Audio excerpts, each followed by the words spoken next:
আমার ভাইরা, আমার বন্ধুরে, কেউ মোহাম্মদ নবী স্থান দেখায় না। যারা তাওয়াফ করে বাজান মোহাম্মদ নবীর গলির কথা কেউ বলে না। কিন্তু ভিনদেশ থেকে বহুদূর থেকে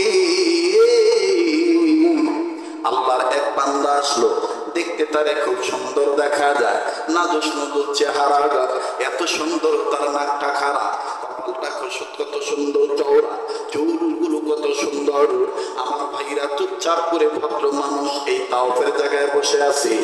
সকাল থেকে বিকাল হয়ে গেল, বিকালের পরে যখন সন্ধ্যা হবে বা সূর্য যখন ডুবো ডুবো ভাব, হযরত আলী রাদিয়াল্লাহু তাআলা আনহু ওই দিন আমার বন্ধুগণ, আমার ভাইরা তাওফের জায়গা অর্থাৎ মাতাফ এরিয়া যখন চেক করতেছিলেন, হযরত আলী দেখেছেন সকালবেলায় এই যুবকটাকে বসতে থাকতে দেখছি। এই যুবকের বাড়ি কোথায় তাও জানি না। সন্ধ্যাবেলাও দেখতেছি একই জায়গায় বসে আছি। চেহারা দেখার পরে মনে হচ্ছে খানা খায় নাই, ক্ষুধার্ত মনে হয় কোন ব্যক্তির তালাশে আছে। হযরত আলী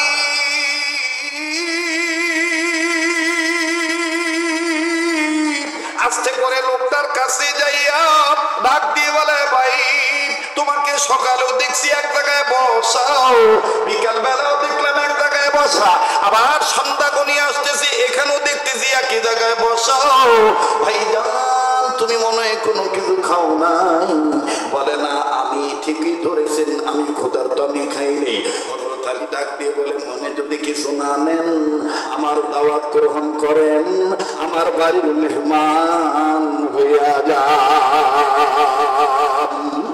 ছেলেটা ডাক দিয়ে বলল, যুবক ডাক দিয়ে বলল, কোনো সমস্যা নেই, আমি আপনার বাড়ির মেহমান হয়ে গেলাম।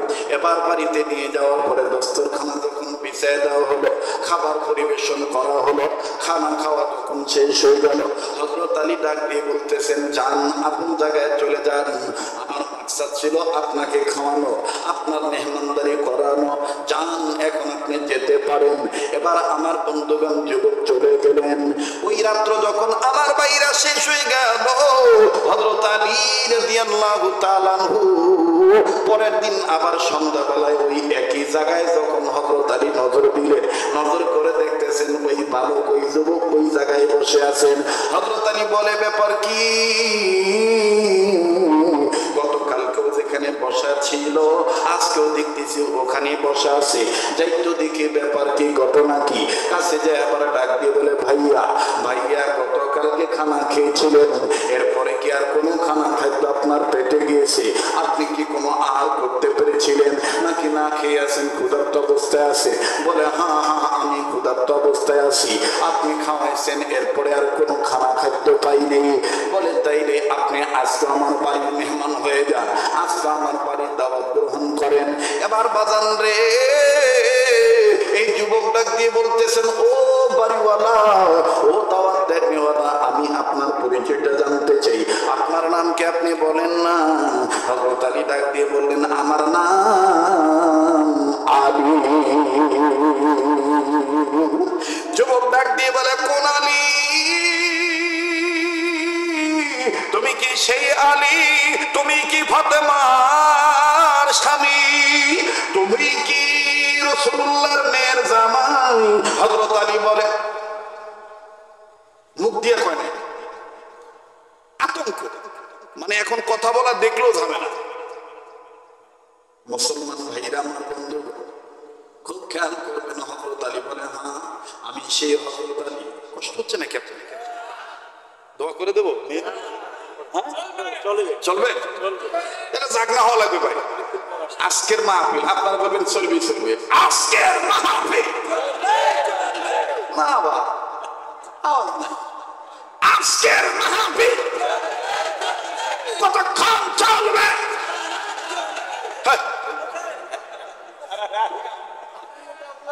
আল্লাহ যতক্ষণ চালায় ইনশাআল্লাহ।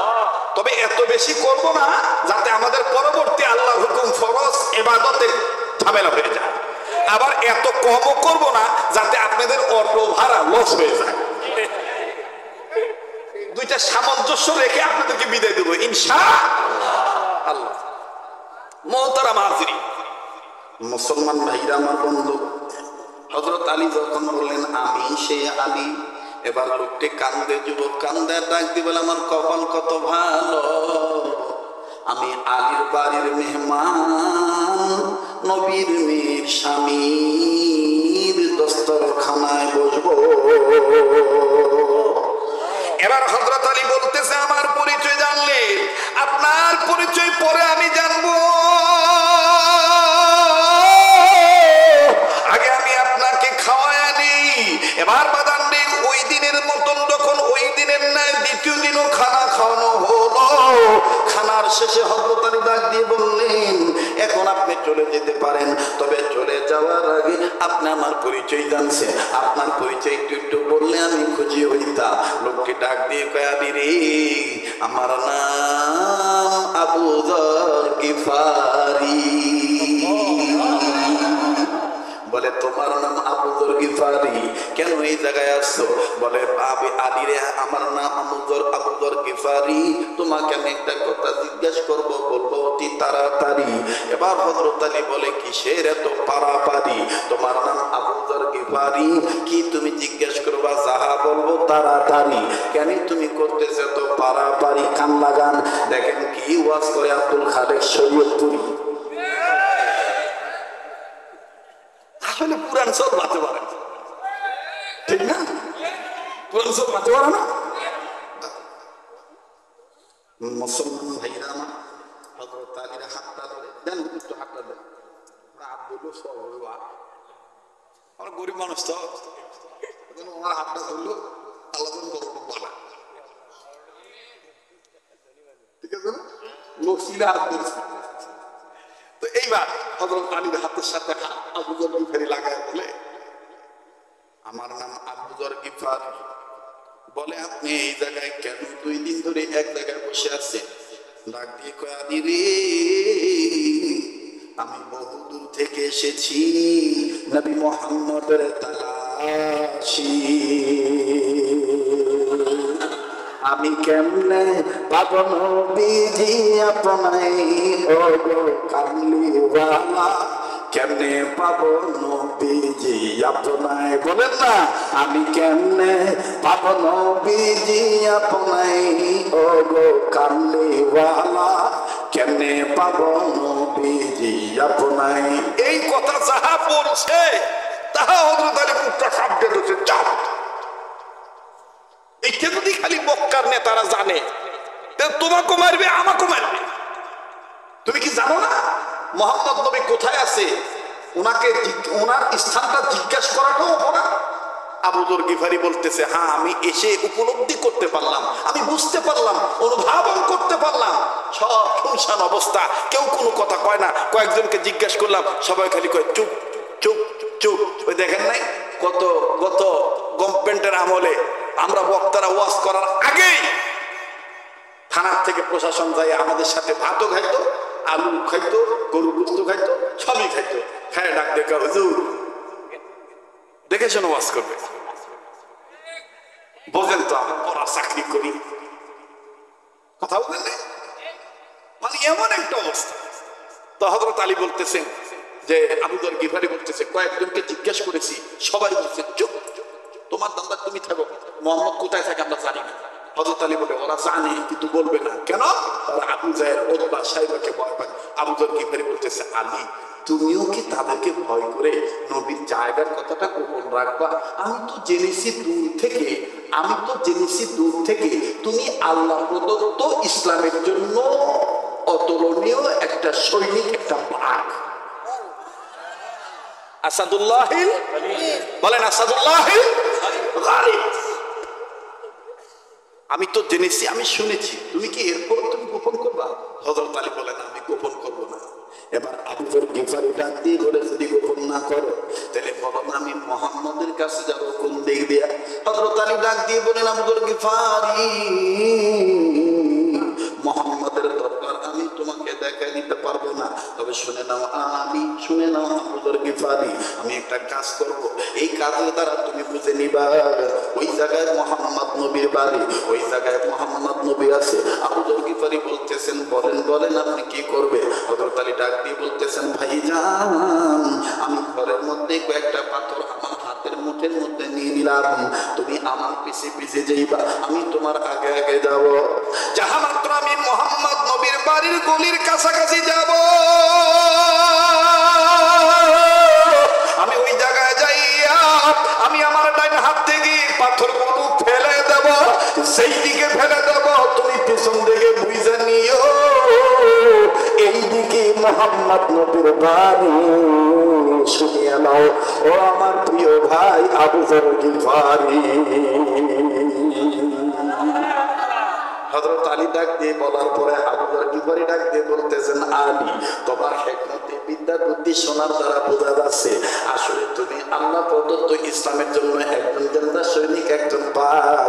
তবে এখনকার আলোচনা বুদ্ধিমত্তার পরিচয় জেনে বুঝতে পারলাম তুমি শুধু ইসলামের জন্য পাক নয়, তুমি ইসলাম রক্ষা করার জন্য আল্লাহর পক্ষ থেকে একজন জ্ঞানী মানুষ, আলেম মানুষ। কারণ আলেম না হলে তো এই বুদ্ধিটা আসতো না। কথা কয় না, আলেম না হলে বুদ্ধি আসতো, কথা কয় না, আলেম না হলে এই বুদ্ধি আসতো, বুদ্ধি আসতো না। আমি ছোটবেলায় একবার নাটোর সিংড়া ইটালি গ্রামে, ওখানে আমরা 4 জন বক্তা, এর মধ্যে মুফতি সৈয়দ নজরুল ইসলাম একজন ছিলেন, তারপরে আমাদের এই মিয়া ভাইও ছিলেন, তারপরে রুহুল আমিন জিহাদি নাটোর নামে, নাটোরের একটা যুক্তিবাদী না, রুহুল আমিন জিহাদি একটা আছে আমাদের ভাই, উনিও ছিলেন, আর আমি ছিলাম। তো ইটালি গ্রামে বয়ান শেষ যে বললো না যে একসাথে শুয়েছিলাম, তো সো অবস্থায় আমি তখন বলতেছিলাম, মিয়া ভাই আচ্ছা বক্তা হমু কেমন করে বড় বক্তা? তখন এই বুদ্ধিটা আমাকে কেউ দেয় না, একমাত্র এই কাহালুর সন্তান আমাকে দিয়েছিল, আজকে আমি প্রকাশ করতেছি। সে আমাকে বলেছিল, ভাই ছোট ভাই তোমার ওয়াজ আমি শুনলাম, শুনে আমি বুঝতে পারলাম তোমার একটা টান আছে, এটা কলিজাত লাগে, তোমার একটা টান আছে, এটা কলিজাত লাগে, এই টানটা তুমি ঠিক রাখবে। তাহলে তুমি যে শরীয়ত পড়ি এটা বাংলাদেশের মানুষ আলাদাভাবে তোমাকে চিনবে। এখন আপনারা বলেন তো দেখি বুদ্ধিটা কাজে লাগছে কি লাগে নাই? বলেন লাগছে কি লাগে নাই?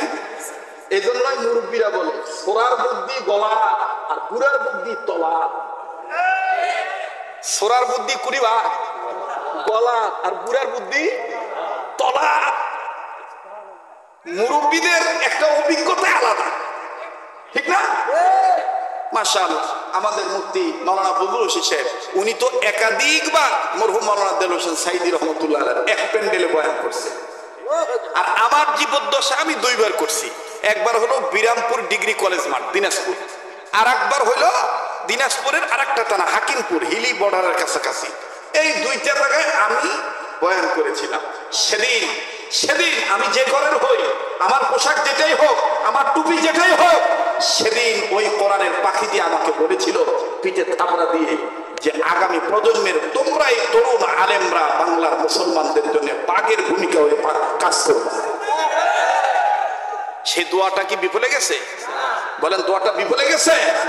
আপনাদের পায়ে হাত দিয়ে বলবো দলাদলি করবেন না। কার টুপি কেমন, কার জুব্বা কেমন, এগুলো দেখবেন না। কাঁধে কাঁধ মিলিয়ে অনৈক্য দূর করে ঐক্যের প্ল্যাটফর্মে আসেন। খোদার কসম, রাম চ্যাটার্জি মুখার্জির দুঃসাহস হবে না, কোন সাহস হবে না আমাদের ওলামায়ে কেরামদের দিকে আঙ্গুল উঁচু করে কথা বলা। এখনো যারা কাদা ছোড়াছুরি করবে, এখনো যারা ডিভাইডেড করবে, বুঝে নেবেন এরাই মির্জাফর। বিগত বছরগুলোতে যারা এক হইতে দেয় নাই, এরাই এখন সুকৌশলে আমাদের ঐক্যবদ্ধ প্ল্যাটফর্ম পছন্দ করে না। কষ্ট হচ্ছে নাকি আপনাদের? হযরত আবু যর গিফারি রাদিয়াল্লাহু তাআলা আনহু বলতেছেন, হযরত আপনার এই বুদ্ধিমত্তার পরিচয় আমাকে বলে দিয়েছে, আপনি শুধু আসাদুল্লাহিল গালিব না, আপনি একজন আলেম, আপনি একজন জ্ঞানী মানুষ। মুসলমান ভাইরা আমার বন্ধু, ইতিমধ্যে আবু জাহেল আমার মাইক বের করে দিয়েছে, ভাইয়া চলে যাস না রে ভাই, 2-1 জন ওঠাউঠি করতেছে দেখতেছি সবাই, আপনারা মন খারাপ করেন না। আমি জোর করে বলবো, পায়ে হাত দিয়ে বলবো বসে থাকো, এই পাপের সাথে দোয়া কইরা যাইও, এই পাগলের সাথে দোয়া করলে তুমি ঠকবা না, এই চেহারাটার দিকে তাকাইলে তুমি ঠকবা না। মুসলমান ভাইরা, আমার বন্ধু, আল্লাহ কসম করে বলি, এবার যখন হজের মৌসুমে আরাফাত ময়দানের সাথে হয়ে গিয়েছিলাম, হাজিদের সাথে হয়েছি, এরপরে আবার যখন হজের পরে আবার যখন লম্বা প্রায় 1.5 মাসের সফর ছিল আরব আমিরাতে, ওই সময় বাজান আবার উমরার সুযোগ হয়েছে। আল্লাহর কসম করে বলি বাজান, কাবা ধরার সুযোগ আল্লাহ করে দিয়েছেন। এক কর্নারে যাইয়া কাবা ধরে আপনাদের জন্য চোখের পানি ছেড়ে কেঁদেছি। আর আল্লাহকে বলেছি, আল্লাহ দেশ বিদেশে গ্রামগঞ্জে শহর বন্দরে ছোট বড় মাহফিলে মসজিদ মাদ্রাসাতে যেখানে যে ময়দানে তোমার এই গোলামের নাম শুনে তোমার বান্দা বান্দিরা হাজির হবে, ও আল্লাহ তোমার এই গোলামের চেহারার দিকে যারা তাকাবি, তারা যখন মাহফিল শেষে আমার সাথে দোয়ায় হাত তুলবে, আল্লাহ তোমার ভান্ডারে কোনো কিছুর অভাব নাই। মাহবুব, আমি কাবা ধরা লোকটা তোমার দরবারে বলতেছি, আমার ওই ভাই বাবা ধনী গরিব যারা আসবে ছোট বড় প্রত্যেকের মনের আশা আশা তুমি পূরণ করে দিও। কাশি বাজান আমার দিল বলে আজকের দোয়া আল্লাহ ফিরে দিবি না, আজকের দোয়া আল্লাহ কবুল করবেন। মালিকের ভান্ডারে কোনো কিছুর অভাব নাই। আবু যর গিফারি ডাক দিয়ে বললেন, আলী পাথর হাতে নিয়ে সামনে চলো, জলদি করে রওনা দেই চলি। আরে আলী চলো চলো সামনে যাও, কোন দিকে মুহাম্মদ নবীর বাড়ি তুমি শুধু পাথর মাইরা আমারে দেখায় দিও। হযরত আলী রাদিয়াল্লাহু তাআলা এবার সামনে সামনে যায়, আগে আগে যাও। আর আবু যর গিফারি রাদিয়াল্লাহু তাআলা পিছে পিছে হযরত আলীকে ফলো করতেছেন। এবার যখন বাজান হযরত আলী সামন দিকে চলে গেলেন, সামন দিকে যাইয়া ডান বাম দিকে নজর দিয়া এবার হযরত আলী আস্তে করে ডান দিকে যখন পাথর ছুঁড়ে মারলেন, হযরত আবু যর গিফারি পিছন থেকে বুঝে নিলেন এই দিকে মুহাম্মদ নবীর বাড়ি হবে।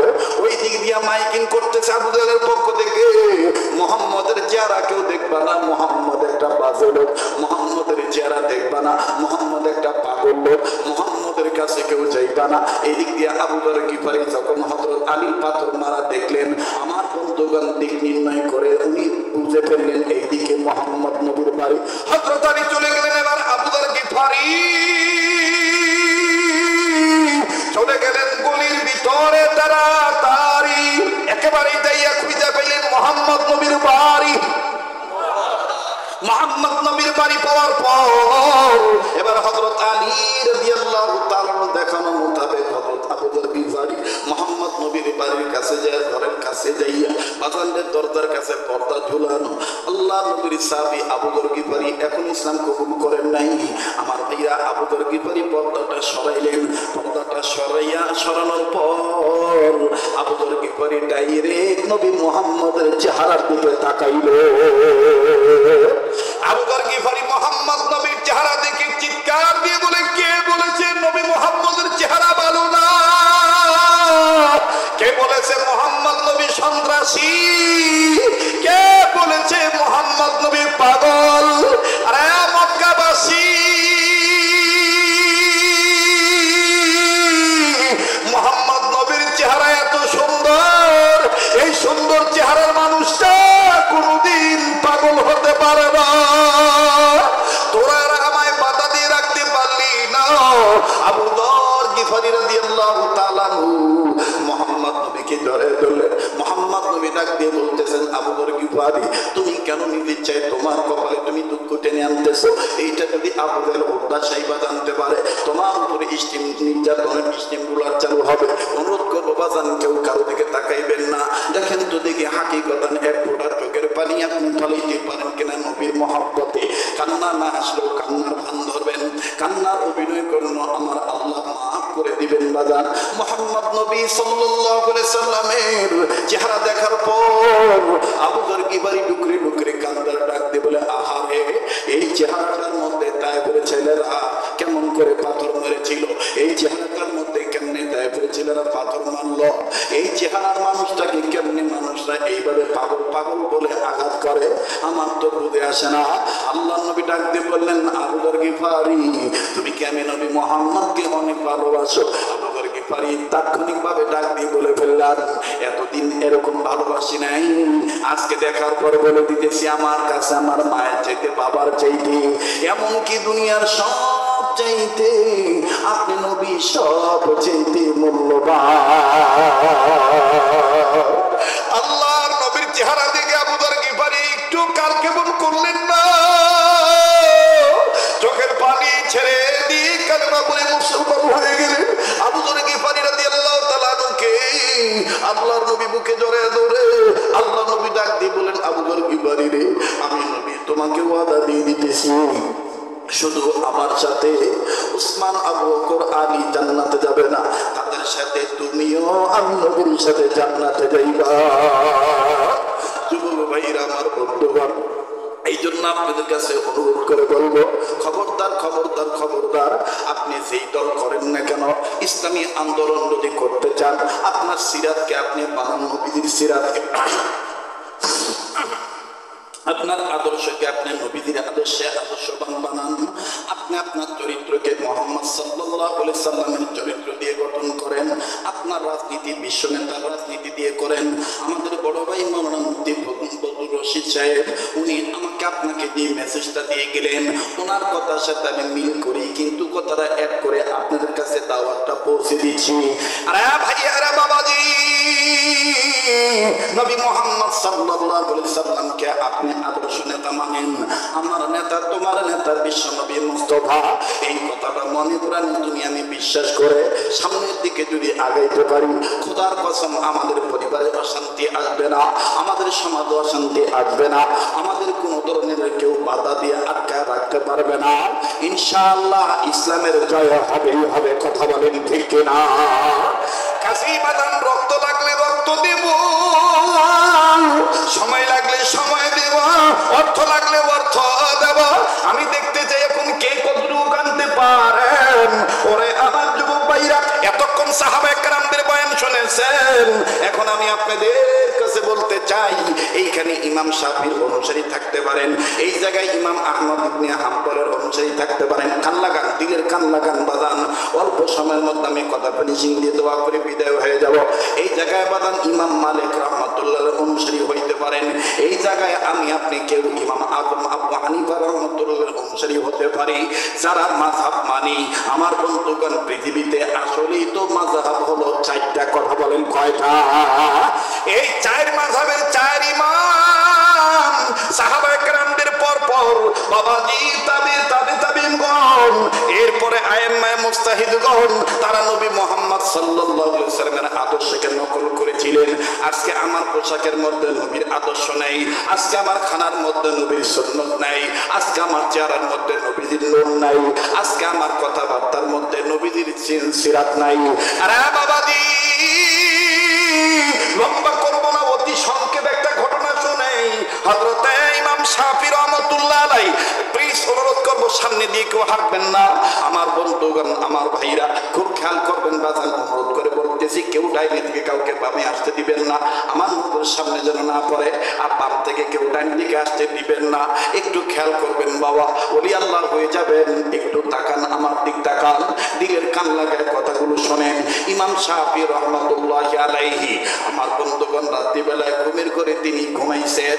এবার যখন ঘুমের ঘরে ঘুমাইছেন, তিনি স্বপ্নে দেখতেছেন নবী মুহাম্মদ সাল্লাল্লাহু আলাইহি সাল্লাম হাজির হয়ে গেছে। ইমাম শাফি রাহমাতুল্লাহি আলাইহি নবী মুহাম্মদকে ডাক দিয়ে বলতেছেন, আসসালাতু ওয়াসসালামু আলাইকা ইয়া রাসূলুল্লাহ, আসসালাতু ওয়াসসালামু আলাইকা ইয়া হাবিবাল্লাহ। এখন প্রশ্ন করতে পারেন, মাওলানা, আমি আপনি কি নবীকে স্বপ্ন দেখতে পারি? হ্যাঁ পারবো। শুনে নেন, কি আমল করলে পারবেন?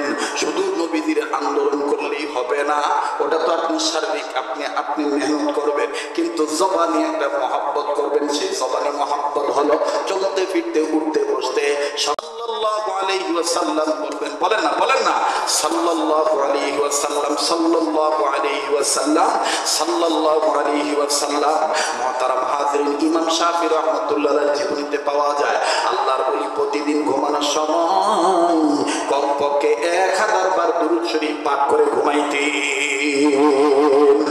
সেই ইমাম শাফি রাহমাতুল্লাহ আলাইহি দুরূদের আমলের বরকতে সুন্নতের পুরাপুরি ইত্তেবা করার কারণে নবী মুহাম্মদকে যখন স্বপ্ন দেখলেন, এবার আল্লাহর নবী সালামের জবাব দেওয়ার পরে বলে, ইমাম শাফি রে, আমি এমনি তোমার ঘরে আসি নাই, আমি তোমার কাছে আসছি বর্তমান জামানায় জালিম যে জুলুম করতেছে, মাজলুম আমার একদম ওয়ারিস, আমাদের প্রতি নবীদের ওয়ারিস, আমাদের প্রত্যেকটা নবীদের ওয়ারিস ওয়ারাসাতুল আম্বিয়া ইমাম আহমদ ইবনে হাম্বলকে কারাগারের মধ্যে যেইভাবে আটকায় রাখছে, আমি তোমাকে বলে দিচ্ছি ইমাম শাফি, আমার পক্ষ থেকে ইমাম আহমদ ইবনে হাম্বলের কাছে খবরটা পৌঁছে দিও।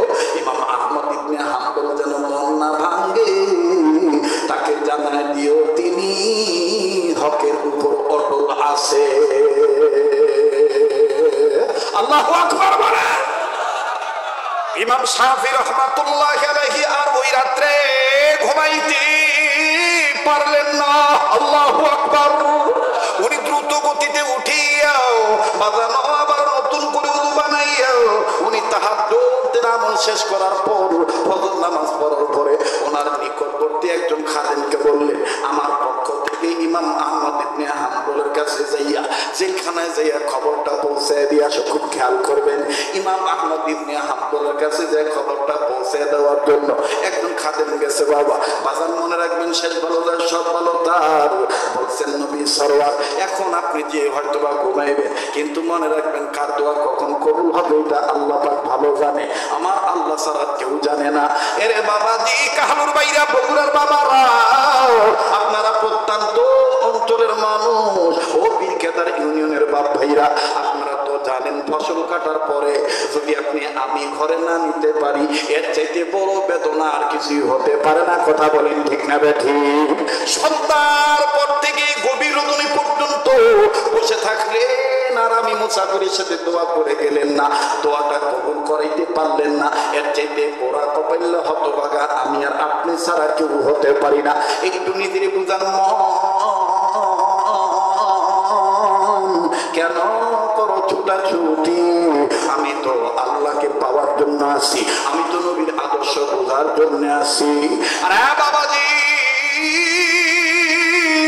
ইমাম শাফি রাহমাতুল্লাহ আলাইহির পক্ষ থেকে একজন খাদেম যাইয়া ইমাম আহমদ ইবনে হাম্বলের কাছে যাইয়া সালাম দিয়ে ডাক দিয়ে বললেন, হযরত জি, আমাদের আপনার কাছে আমাদের পক্ষ থেকে, আমাদের মাধ্যমে ইমাম শাফির পক্ষ থেকে আপনার কাছে একটা খবর বলার জন্য আসছি। বলে কি খবর? বলে খবরটা হলো, গত রাত্রে ইমাম শাফি নবী মুহাম্মদকে স্বপ্ন দেখছে। নবীজি বলেছেন আপনি ইমাম আহমদ ইবনে হাম্বল, ইসলামী আন্দোলনের সক্রিয় কর্মী, আপনি হকের পক্ষে আছেন। যুগে যুগে ইতিহাসে লেখা দেখা যায়, আল্লাহর পথে যারা কথা বলে যায়। যুগে যুগে ইতিহাসে লেখা দেখা যায়, আল্লাহর পথে যারা জীবন দিয়ে যায়। বিনা পরীক্ষাতে পাস নাই হয়, বলেন বিনা পরীক্ষাতে পাস নাই হয়। ভয় নাই রে, কোনো ভয় নাই, আল্লাহ যদি থাকে সহায়। ঠিক না? ভয় নাই রে, কোনো ভয় নাই, আল্লাহ যদি থাকে সহায়। দুর্গম গিরিপথ পাড়ি দিয়ে যায়, দুর্গম গিরিপথ পাড়ি দিয়ে যায়। ভয় নাই রে, কোনো ভয় নাই, আল্লাহ যদি থাকে সহায়। লিল্লাহ তাকবীর। যুগে যুগে ইতিহাসে লেখা দেখা যায়, আল্লাহর পথে যারা গান গেয়ে যায়। যুগে যুগে ইতিহাসে লেখা দেখা যায়, আল্লাহর পথে যারা গান গেয়ে যায়। বিনা বিনা পরীক্ষাতে পাস নাই হয়, বলেন বিনা পরীক্ষাতে পাস নাই হয়, ভয় নাই ওরে কোনো ভয় নাই, আল্লাহ যদি থাকে সহায়। ইমাম আহমদ ইবনে হাম্বল ডাক দিয়ে বলেন, এত বড় খুশির খবর ये मेरे लिए बहुत बड़ा खुशखबरिया है, আল্লাহু আকবার। ডাক দিয়ে বলে, এত বড় খুশির খবর তুমি নিয়ে আসছো, শুনে নাও শুনে নাও। নবীজিকে আমি মোহাব্বত করি শুধু আন্দোলন করার মাধ্যমে না, আমার চলন, আমার ফিরুন, আমার উঠুন, আমার বসন, আমার লেনা দানা সব কিছুর মধ্যে নবীর সুন্নত আছে। শুনে নাও শুনে নাও শুনে নাও, নবীজির সুন্নত হলো কেউ যদি খুশির সংবাদ নিয়ে আসে তাইলে নবী তাকে খুশি হইয়া হাতিয়ে দিতেন। শোনরে আল্লাহর বান্দা,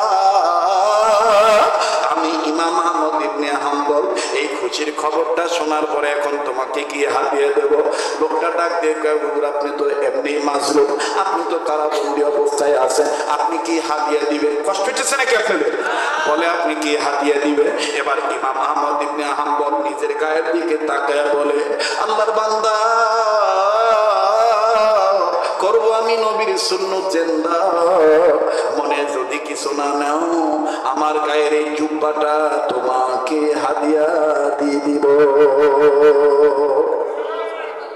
এবার খাদেম কয়, হুজুর, ইমাম শাফির খাদেম ইমাম আহমদ ইবনে হাম্বল কয়, হুজুর আপনার জুব্বা তো দেখতেছি মাঝে মাঝে সিরা ফাড়া।